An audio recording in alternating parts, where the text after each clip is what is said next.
doesn't seem to me like Robyn's really that in it. No, she just wants to keep the paycheck. Yeah, it seems like that. I get I get that, trust me. Yeah, right. I have my days here behind the velvet rope, guys. Before we move on to the franchise that's like getting everybody talking, which is Salt Lake City. I mean, Ooh, like girl. it's so amazing.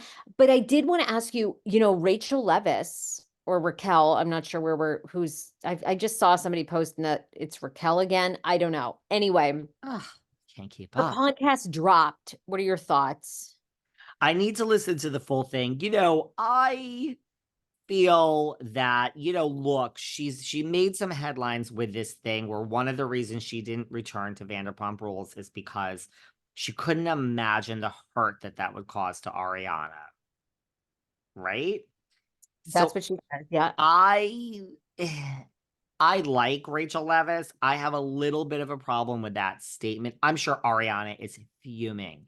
I'm sure Lala and that girl Katie are fuming with this statement. It is passive aggressive. It's saying like, I didn't go back to like spare your feelings. Now, although that is probably from a place of truth and like thinking that this statement would land one way, I think it really has landed another way, and it ain't so great, Rachel Leviss, right? It's kind of like, well, I didn't go back to spare your poor feelings. It's like, girl, you already destroyed my feelings, my emotions. Give me a fucking break. Whatever reason you didn't go back, keep my name out of your mouth. That's on you, bitch. That's how I would read it. So I actually am kind of team Ariana on this one. Um, well, I'm going to be curious to see, like we talked about how the podcast trends. Um, and yeah, we'll see. I mean, she said that she's obviously not been in touch with any of the cast members. She said it would be disastrous if she had come back because she wasn't in a good mental health space prior seasons. And Right. She says she never should have come back after breaking up with James right away. She should have taken that whole season off. The season she actually cheated with Tom. right. And Tom's tried to get in touch with her. She's not interested. So yeah, I mean, it's going to be interesting to see where the podcast goes. And do we know if Bethany, like has Bethany claimed any I don't know, is Bethany I think my Bethany might be getting a percentage of this. okay. You Well, know that who the next, person, you know how I like to make these predictions, how I said everyone's going to start to turn on Ariana, and here we are, and it started. okay. Here's a prediction. This is my prediction. I think that's like under Bethany, the same way two Jersey Jays is under two T's. Like, I think Bethany's getting a percentage of this. Oh, okay. Wow. My prediction is there will be another Just Be production coming soon. It will be a podcast with the one, the only, Denise Richards. She was Oh, just back on Bethany's podcast. I bet you Bethany is like, listen, you'll talk about your OnlyFans. You are prawn. You'll talk about being a Bond girl. What was it really like to be married to Charlie? What happened when Charlie really had one of his hookers binges and you came home and there was like an orgy with coke and heroin and oh. there were guys in the corner that were sucking off Charlie. Denise has a lot to say. How do you feel about that? Like, friend of yours, Lisa Rinna? I mean, she said Denise. Now, granted, Hi, well, reporter. I mean, Talk about Charlie. Charlie I gets a know. little something. Charlie, yeah. Charlie is for the get down, honey. Don't matter who it is. Charlie is for the get down. Now, look, I think that Miss Richards might need a co-host to kind of keep her on track and rein it in. And I'm not volunteering myself. I'm just saying somebody might need to keep Miss Richards on track. So I don't know if she can do this alone, but I think that girl Bethany, I think she might, this Bethany's going to try to build a podcast network. I think that Denise Richards, she has her claws in her.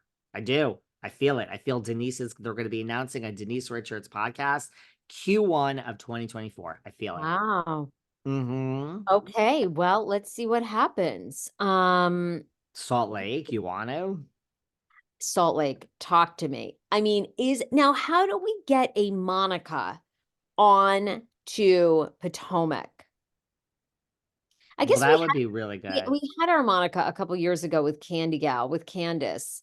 But Candy Cal needs some other friends or allies or something. But I mean, isn't that Monica like unbelievable? It's so good. It's they need like the mother-daughter dynamic. They need a lot of things for Potomac, but Monica's killing it. I mean, listen, now there is a comment somebody made on Instagram that said, you know, how am I going to live without Monica in my life? I'm not going to have Monica for a few months, meaning the show's ending. And Monica responded saying, or ever again, which I read to mean not that she's going to quit, but that I feel like, I'm a little conflicted on Monica. I do feel Monica will 100% be back next season. I know she has the first chair sitting next to Andy. I mean, so did Leah McSweeney, and look how that ended. So first chair doesn't exactly mean anything, but I'm very conflicted on Monica. Like, to me, this is like she's doing great and she will definitely be back, which is what I think. But I'm starting to get like a Diana Jenkins, like, you can't come in and like hijack the whole show. And so it's not even a reference to the bots. It's just, but like, if this is like nobody wants to work with you, the whole cast is against you. Look, the rumor is that she leaked that I had Koa, Jen Shah's designer, on my podcast on Patreon, that she leaked that video where Jen was going off on Koa. And so if she did that, plus, you know, the rumor is that this is the finale. She's all these finstas, and she's been coming after Heather and Mary, and this is her. She's been, this I find the most interesting story of all, that Yeah, me she's been too. sitting at home. Like, if this girl has been sitting at home for 3 seasons, obsessed with the Salt Lake Housewives and finstas, and she is like a stalker super fan, I'm kind of obsessed because you got yourself on the show, Monica. But at the same time, is that now great?